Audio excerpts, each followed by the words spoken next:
सदक़ अल्लाहुल अज़ीम। मोहतरम अज़ीज़ साथियों और बच्चों, अल्लाह तबारक व तआला की जानिब से हमें बहुत सारी नेमत रोज़ाना मिलती रहती है और उसी में से एक नेमत जो हमें दस्तयाब हुई है, हमें मिली है,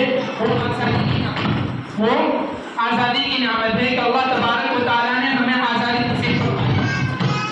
हर आदमी अगर किसी और पर डिपेंड हो तो उसका जीना दुश्वार हो जाता है। इसी तरह हमारा मुल्क हिंदुस्तान, हमारा मुल्क इंडिया, ये 1947 15 अगस्त से पहले अंग्रेज़ों पर डिपेंडेंट था, अंग्रेज़ों की गुलामी में जी रहा था, तो यहाँ के लोगों के लिए जीना दुश्वार था। फिर अल्लाह तबारक व तआला की जानिब से आज़ादी का इंतज़ाम हुआ और अल्लाह तबारक व तआला की जानिब से हमारा ये मुल्क इंडिया आज़ाद करार पाया। तो अल्लाह ताला की जानिब से आज़ादी का मिल जाना, ये अल्लाह तबारक व तआला की जानिब से एक बहुत बड़ी नेमत है। लेकिन नेमत जो हासिल होती है उसके पीछे बहुत बड़ी कुर्बानियाँ हुआ करती हैं। जैसे रोज़ाना हम अल्लाह तबारक व तआला की जानिब से खाना भी खाते हैं, कपड़े भी नए पहनते हैं, लेकिन उसके पीछे भी हमारे वालिद मोहतरम की कुर्बानी होती है। अगर हम खाना अच्छा गरम गरम खा रहे हैं तो उसके पीछे हमारी वालिदा की कुर्बानी होती है कि वो गर्मी बर्दाश्त कर कर हमारे लिए गरम गरम रोटियाँ पकाती है, चावल पकाती है, सालन पकाती है। तो जो चीज़ें हमें मिलती है उसके पीछे किसी न किसी की कुर्बानी होती है। वालिद साहब कमा कर लाते हैं, वालिदा किचन की गर्मी को बर्दाश्त करती है, तब जाकर गर्म खाना हमें मैसर होता है। तो इसी तरह हमारा मुल्क जो आज़ाद हुआ उसके पीछे भी बहुत से लोगों की कुर्बानी थी। उन कुर्बानियों में बड़े बड़े मुसलमानों के नाम आते हैं।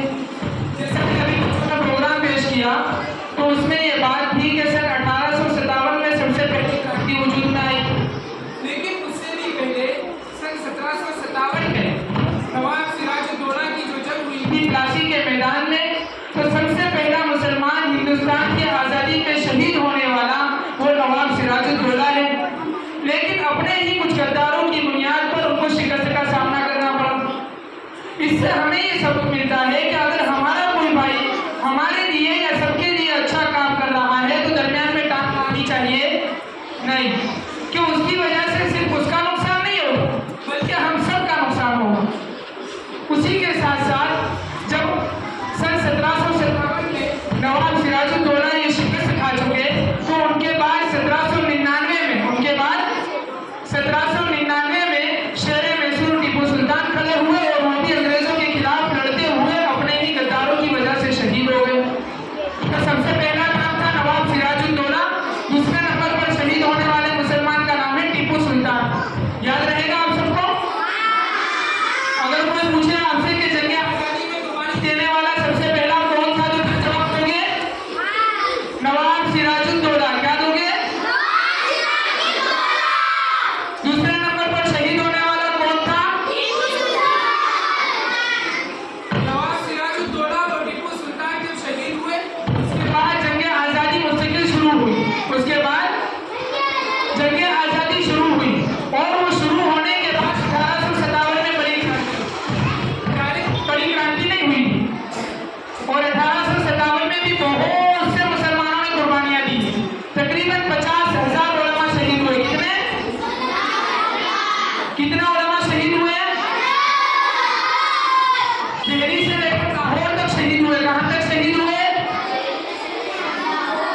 दिल्ली से लेकर और बड़ी बड़ी तहरीकें पेश आई। उसमें सैयद अहमद शहीद का एक नाम किसका है? सैयद अहमद शहीद। किसका नाम है? दूसरा नाम किसका है? शाह इस्माइल शहीद। किसका नाम है?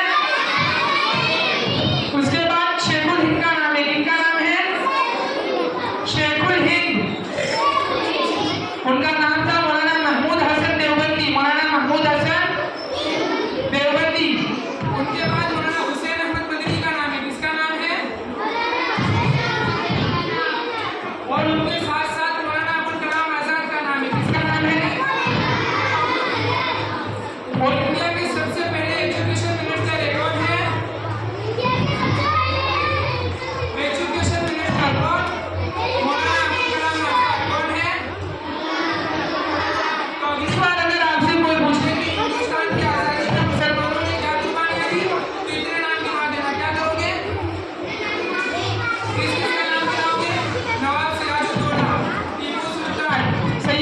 शहीद शाह इस्माइल शहीद, मौलाना हुसैन अहमद मदनी, शेखुल हिंद मौलाना महमूद हसन देवबंदी, शाह मौलाना अशरफुल्लाह खान, मौलाना फजल हक खैराबादी, इन लोगों के आप नाम गिनवा सकते हो। किसके नाम गिनवा सकते हो?